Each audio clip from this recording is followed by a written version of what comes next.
Morning friends, this is Vikram Joshi welcomes you ट्रिकेडोज। दोस्तों, आज तारीख है 13 जून 2020 और हमेशा की तरह आज के करंट अफेयर सेशन को चलिए शुरू करते हैं एक ओवरव्यू के साथ में।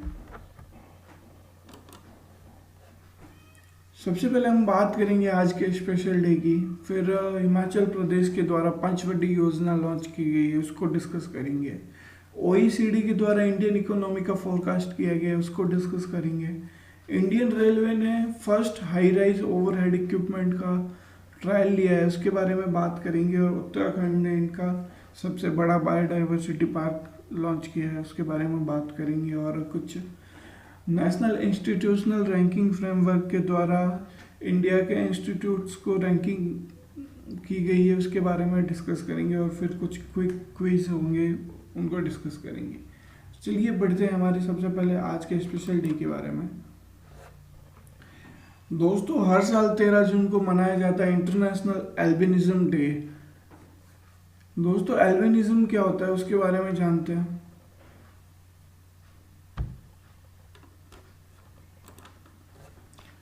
एल्बिनिज्म एक जेनेटिक डिसऑर्डर होता है जिसमें कि कलर पिगमेंट का कंप्लीटली एब्सेंस होता है या फिर पार्शियल एब्सेंस होता है, जिसके कारण स्किन, हेयर और आइज में कलर नहीं होता है। यानी कि जिन इंसानों के आइज, स्किन, एयर इनमें कलर अवेलेबल नहीं होता है और वो बिल्कुल ऐसे दिखते हैं जैसे आप फोटो में देख पा रहे हैं। उसके बाद में अगर बात करें तो हर 20,000 में से एक जन इस एल्बिनिज्म डिसऑर्डर से पीड़ित है।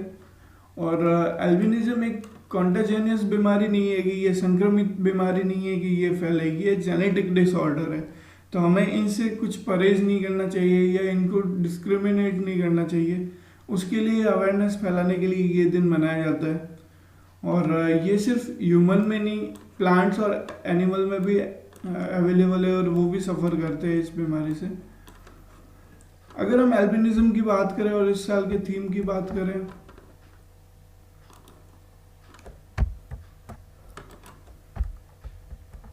तो इस साल की थीम है मेड टू साइन। दोस्तों, एल्बिनिज्म क्या है इसके बारे में याद रखिए कि साइंस में क्वेश्चन पूछा जा सकता है। और मेड टू साइन ये इस साल की थीम है, तो इसको भी ध्यान रखिएगा। बढ़ते अगली न्यूज़ की तरफ। हिमाचल प्रदेश गवर्नमेंट के द्वारा पंचवटी योजना लॉन्च की गई है। अगर पंचवटी योजना की बात करें तो हमारे जो सीनियर सिटीजन्स या जो बुजुर्ग हैं उन सब के लिए, ग्रामीण एरिया में जो रहते हैं उन सब के लिए ये योजना है। और इस योजना के अंतर्गत कुछ पार्क और गार्डन सेट किए जाएंगे और इनके साथ में इनकी जो ज़रूरी नेसेसरी एमिनिटीज़ है जैसे कि हॉस्पिटल फैसिलिटी है और भी चीज़ें प्रोवाइड करवाई जाएगी इनको, ताकि सही टाइम पे ये वो चीज़ों का, एमिनिटीज़ का यूज़ कर सके। और पार्क और गार्डन इनका जो क्वालिटी टाइम है वो वहाँ पे स्पेंड करे ताकि ये अकेले फील ना करे, इनके साथ में इनको कंपनी मिलती रहे। बढ़ते अगली न्यूज़ की तरफ। अगली न्यूज़ की बात करें तो ओईसीडी ने प्रोजेक्ट किए है, इंडिया की इकोनॉमी फोरकास्ट की है और बताया कि फाइनेंशियल ईयर 21 के लिए 3.7% इंडियन इकोनॉमिक ग्रोथ रहेगी।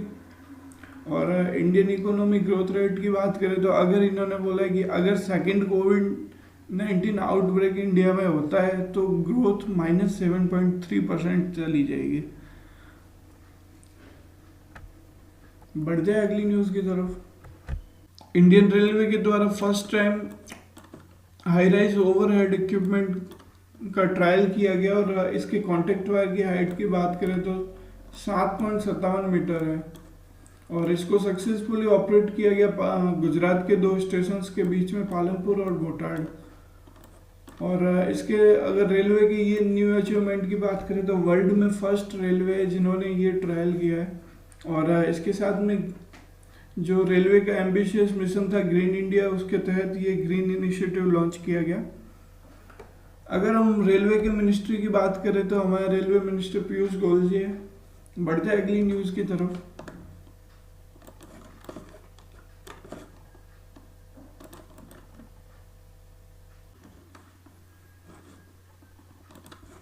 उत्तराखंड गवर्नमेंट ने उत्तराखंड का सबसे बड़ा बायोडाइवर्सिटी पार्क का उद्घाटन किया है हल्द्वानी में।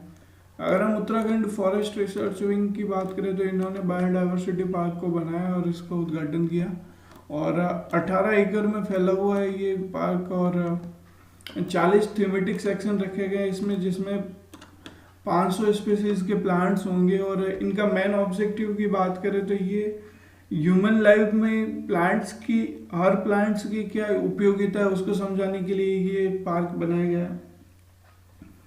अगर हम बात करें उत्तराखंड की तो कैपिटल है गैरसैंण समर कैपिटल है, और देहरादून विंटर कैपिटल है। अभी कुछ दिनों पहले ही गैरसैंण को समर कैपिटल घोषित किया गया। इसके अलावा बात करें तो चीफ मिनिस्टर त्रिवेंद्र सिंह रावत है और गवर्नर बेबी रानी मौर्य जी है। बढ़ते हैं अगली न्यूज की तरफ।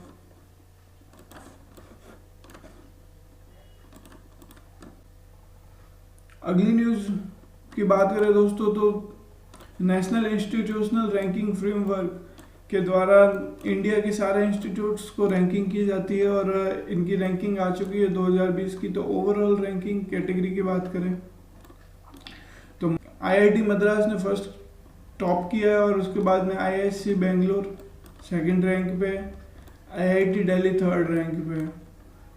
अगर इसके अलावा यूनिवर्सिटी कैटेगरी की बात करें तो आईआईएससी बेंगलोर फर्स्ट रैंक पे, जेएनयू दिल्ली सेकंड पे, और बीएचयू वाराणसी थर्ड रैंक पे। इसी तरीके से इंजीनियरिंग कॉलेज में आईआईटी मद्रास, आईआईटी दिल्ली और आईआईटी बॉम्बे। और मैनेजमेंट कैटेगरी में आईआईएम अहमदाबाद ने टॉप किया है। कॉलेज कैटेगरी की बात करें तो मिरिंडा हाउस जो दिल्ली यूनिवर्सिटी में उसने टॉप किया है। और मेडिकल कॉलेज की बात करें तो एम्स न्यू दिल्ली ने टॉप किया है। इसके अलावा फार्मास्यूटिकल्स डिसिप्लिन की बात करें तो जामिया हमदर्द यूनिवर्सिटी ने टॉप किया है। आर्किटेक्चर की बात करें तो आईआईटी खड़गपुर ने, डेंटल कॉलेज की बात करें तो Maulana Azad institute of dental science ने टॉप किया। इसी तरीके से सारे इंस्टीट्यूट को रैंकिंग दी जाती है। अगर हम इस इंस्टीट्यूट की बात करें national institutional ranking framework NIRF की, तो ये ministry of human research development के अंतर्गत काम करती है। और हमारे ह्यूमन रिसर्च डेवलपमेंट मिनिस्टर की बात करें तो रमेश पोखरियाल जी है। बढ़ते हैं अगली न्यूज की तरफ। दोस्तों क्विक क्विज, चलिए शुरू करते हैं। पहला क्वेश्चन है, कौन से देश ने सौरयोद्धा ऑनलाइन प्लाज्मा नेटवर्क की शुरुआत की है? तो दोस्तों इसका आंसर होगा बांग्लादेश ने सौरयोद्धा नाम से ऑनलाइन प्लाज्मा नेटवर्क की शुरुआत की है। कोविड-19 से लड़ने के लिए जो एंटीबॉडीज होंगी उनका प्लाज्मा एकत्रित किया जाएगा, और कोविड के लिए इनका यूज किया जाएगा, कोविड के इलाज के लिए। अगर हम बांग्लादेश की बात करें तो कैपिटल इसकी ढाका है, प्राइम मिनिस्टर शेख हसीना जी है, और करेंसी टका है। अगले क्वेश्चन की तरफ बढ़ते हैं। किस राज्य ने फेस मास्क के डिस्पोजल के लिए बिन 19 नामक स्मार्ट बिन लॉन्च किया है? तो दोस्तों केरला राज्य ने फेस मास्क डिस्पोजल के लिए बिन 19 नामक स्मार्ट बिन का लॉन्च किया है। इसके अंदर आपको अपना यूज्ड मास्क डालना है और उसको डिस्पोज किया जाएगा। केरला की बात करें तो इसकी कैपिटल है तिरुवनंतपुरम, और चीफ मिनिस्टर है पिनराई विजयन जी, और गवर्नर है आरिफ मोहम्मद खान। बढ़ते हैं अगली न्यूज की तरफ। एटीएम मशीन से कॉन्टेक्टलेस विड्रॉ के लिए एमपेज ने कौन सी कंपनी के साथ में पार्टनरशिप की है? दोस्तों एमपेज एक क्लाउड फाइनेंस कंपनी है, और इसने एक एटीएम कार्ड की कंपनी के साथ में पार्टनरशिप की है। तो वो कौन सी है जानते हैं? मास्टर कार्ड के साथ में एमपेज ने पार्टनरशिप की है, और एटीएम को कॉन्टैक्टलेस विड्रॉल बनाने के लिए इसमें क्या होगा कि आपको एक बारकोड दिखाया जाएगा और उसको अपना मोबाइल से स्कैन करने पे पैसे बाहर आ जाएंगे, ऐसा है। बढ़ते हैं अगली न्यूज की तरफ। आंध्र प्रदेश के मुख्यमंत्री ने जगन्नाथ चेदोडू की शुरुआत की है, और ये योजना किसके लिए लॉन्च की गई है उसके बारे में बताएंगे। अगर आंसर की बात करें तो ये योजना टेलर्स, नाई और वॉशरमैन के लिए लॉन्च की गई है और इनको वित्तीय सहायता प्रदान करने के लिए लॉन्च की है। हर फैमिली को 10,000 रुपये का फाइनल असिस्टेंस दिया जाएगा। अगर हम बात करें आंध्र प्रदेश के बारे में,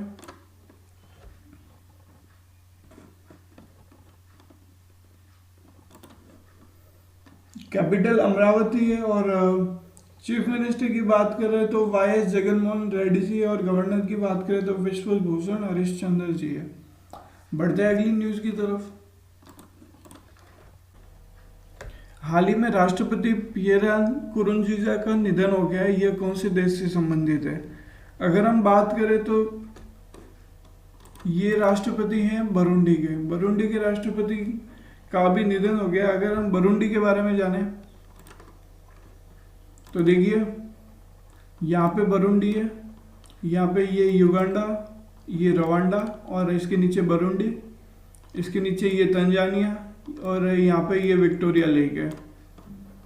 अगर हम रिपब्लिक ऑफ बुरुंडी की बात करें तो कैपिटल गीतेगा है और ये पॉलिटिकल कैपिटल है। और इकोनॉमिकल कैपिटल की बात करें तो बुजुम्बरा और लार्जेस्ट सिटी भी बुजुम्बरा है।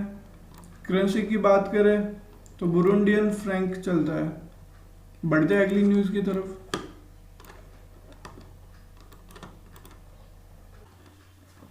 अगला क्वेश्चन है साइंस एंड कम्युनिकेशन फॉर।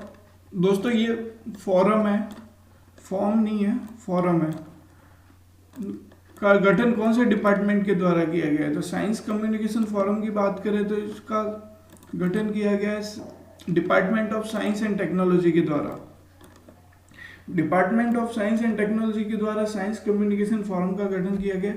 ये साइंस कम्युनिकेशन फोरम काम करेगा जो अलग अलग यूनिवर्सिटीज़ है या अलग अलग इंस्टीट्यूट्स है, उनके बीच में जो रिसर्चर है और उनका जो रिसर्च है और जो एक्सपीरियंस है, नॉलेज है, उनको एक मतलब शेयर करने के लिए एक कम्युनिकेशन प्लेटफॉर्म बनाया गया। बढ़ते हैं अगली न्यूज़ की तरफ। अगले क्वेश्चन की बात करें तो डीप सबमर्जेंसी रेस्क्यू व्हीकल कॉम्प्लेक्स का अनावरण किया गया है। अगर इसकी बात करें तो इसका अनावरण किया गया है विशाखापट्टनम में। विशाखापट्टनम में डीप सबमर्जेंसी रेस्क्यू व्हीकल बनाया गया है, रेस्क्यू व्हीकल के लिए कॉम्प्लेक्स बनाया गया है। अगर हम इसकी बात करें तो ये जो समुद्र में जो डीप रेस्क्यू किए जाते हैं और सबमरीन्स के द्वारा, उनके लिए बनाया गया है। तो इसमें इवेंचुअली सबमरीन्स को केयर किया जाएगा, रखा जाएगा, बनाया जाएगा या फिर उनके बारे में जो हिस्ट्री है उनको बताया जाएगा। बढ़ते हैं अगली न्यूज़ की तरफ। हाल ही में ओलेक्जेंडर वोज्नियाक ने रिटायरमेंट ली है। ये किस खेल से जुड़े हुए हैं? तो ये इनके बारे में बात करें तो ये बॉक्सिंग के खिलाड़ी थे और यूक्रेन से खेलते थे। अभी इन्होंने रिटायरमेंट ले ली है। दोस्तों आज के लिए इतना ही, मिलेंगे अगले सेशन में। तब तक के लिए घर पे रहिए, सुरक्षित रहिए और अभी तक आपने ट्रिकी डोज को सब्सक्राइब नहीं किया है तो सब्सक्राइब कीजिए और कमेंट सेक्शन में अपनी राय जरूर लिखिएगा। मिलेंगे अगले सेशन में। Thank you.